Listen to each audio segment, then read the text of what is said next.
There are over 4,000 islands in Japan.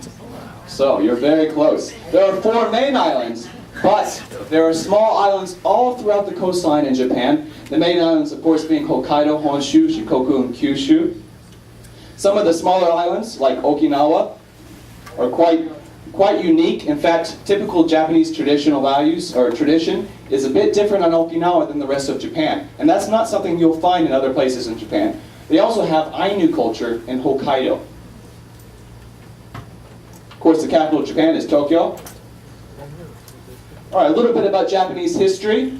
During the Edo period, one clan, the Tokugawa clan, consolidated power. They moved the capital to Edo, which is present-day Tokyo. Before this time, there were many clans that were warring and fighting. During the Edo period, Japan practiced something known as isolationism. So basically, Japan did not trade with anybody during this period. Now, they actually, in reality, they did trade with the Chinese and the Dutch. Of course, this was all going to change very quickly when the US entered the scene. So in 1853, a man named Commodore Matthew Perry, you can hear his steamships coming in, with 4 black ships. We have here, Commodore Perry proposed that Japan should open the country. Now, when I think of to propose, I think of like, for marriage, or will you marry me, or it's definitely, the answer no is a possibility. Now, Commodore Perry, when he went to Japan with 4 big black ships with cannons, wasn't so much proposing, but let's just say, enforcing, coercing. So he did open up the country, and that started a period of U.S.-Japanese bilateral relations, which to this day continue. And in fact, the relations today among these 2 countries are spectacular. I don't know if you've heard of this, but there is a self-defense pact between U.S. and Japan. And should Japan be attacked, the U.S. will automatically go to its defense. Now that's not something we can say of nearly any other country in the world. Of course, in the history between Japan and the U.S., Japan and the U.S., we have had some rocky times, namely World War II and the Pacific Theater. We'll talk a little bit about that later. So visiting Japan, there's one thing, if you ask Japanese people, what are you most proud of about your country? They will often give you an answer that's a bit puzzling. They'll say the 4 seasons. And many of us may think, well, we have 4 seasons.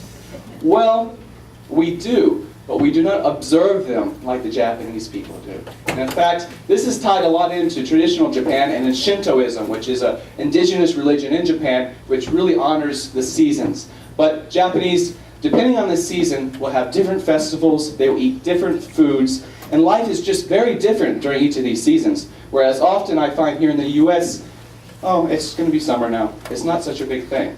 So they are very proud of the 4 seasons. Here on out, we're going to take a real quick tour of Japan, starting in the northernmost island, Hokkaido. This is a Yuki Matsuri, or snow festival. And this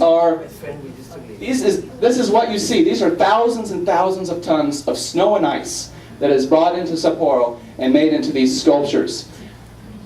This castle over here is, I believe, is copied off of one in Hungary. This is the actual size of the castle in Hungary. So this is not blown up at all. These are really amazing sculptures. Moving down to Honshu, we have the Nabuta Festival. And these, typical of many Japanese festivals, you will find giant floats going down the street. During the Nabuta Festival, these floats typically are samurai and kabuki figures. And down here we have a large taiko drum. I don't know if any of you were privy to the performance at Dar Constitution Hall about 3 or 4 weeks ago. There was a koto performance, and Japanese taiko drums are really amazing. I recommend going to a performance. Okay, what is this mess? Does anybody know? Subway. Subway, right? The Tokyo subway. Looks like a spider web or something. Chikatetsu. I ate chikatetsu this. So, 12 million people can't hop in the car and go to work. Well, they could try, but they wouldn't go to work. So in Tokyo, you have this extensive subway map. It's actually very easy to use.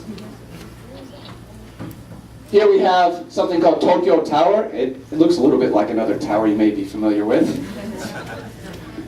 Tokyo is a very modern city. In fact, from this picture here, you can see it just stretches on and on and on. And here's Mount Fuji in the distance. While it is a modern city, you can also find temples right beside skyscrapers. So you have traditional and modern sitting side by side. This is a Asakusa temple in Tokyo.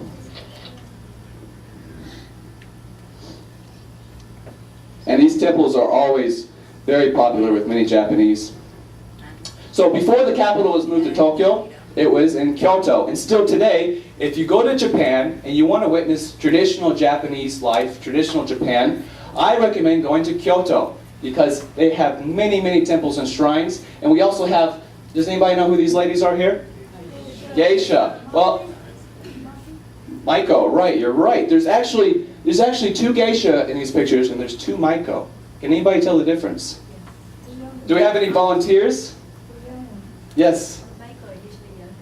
Yes, the Maiko are usually younger. So you have it. So these are the Maiko down here. And another way you can tell whether a woman is a geisha or a Maiko is by their headdress and their ornaments. You will find that Maiko have much more colors, more flowers, more bells. And the reason is they are not as good at their art as the geisha are. They're beginners. So they need more distractions, more colors. Interesting. Right. So most people, when I ask them this question, they say, oh, these are the geisha down here because they're all dressed out with flowers. No, it's the opposite. In fact, the geisha have honed their skills to the point where they don't need these distractions. And in fact, I have been told that once a geisha reaches a certain point, she no longer even paints her face because she's just that good. There are two main religions in Japan, though if you ask a Japanese person, what religion are you? He or she may have a hard time answering because Japanese typically don't think of themselves as being one religion or the other. In fact, they may be Buddhist for a funeral, they may be Shinto for New Year's. It changes all the time, and this idea of being one or the other is foreign to most Japanese. Here on the top we have Kiyomizu-dera and Kinkakuji, that's Clearwater Temple and the Golden Pavilion. These are both Buddhist temples. And down here we have Miyajima and the torii gates in Tokyo. These torii gates are what markate shrines. So if you ever go to Japan and you want to know the difference between a shrine and a temple, if they have a torii gate, it is a shrine, it's Shinto. No torii gate, it will be a temple and will be Buddhist. Okay, like I said earlier, there was a time of conflict between the U.S. and Japan. This is called the Atomic Dome. This is where the bomb landed. They have preserved this building in the memory of those who died and in the memory of the need for world peace. This is Sadako. Sadako was a little girl who got radiation poisoning from the bomb. And here are many Japanese school children. In fact, this is a popular destination for field trips. And they often go there when they're learning about World War II.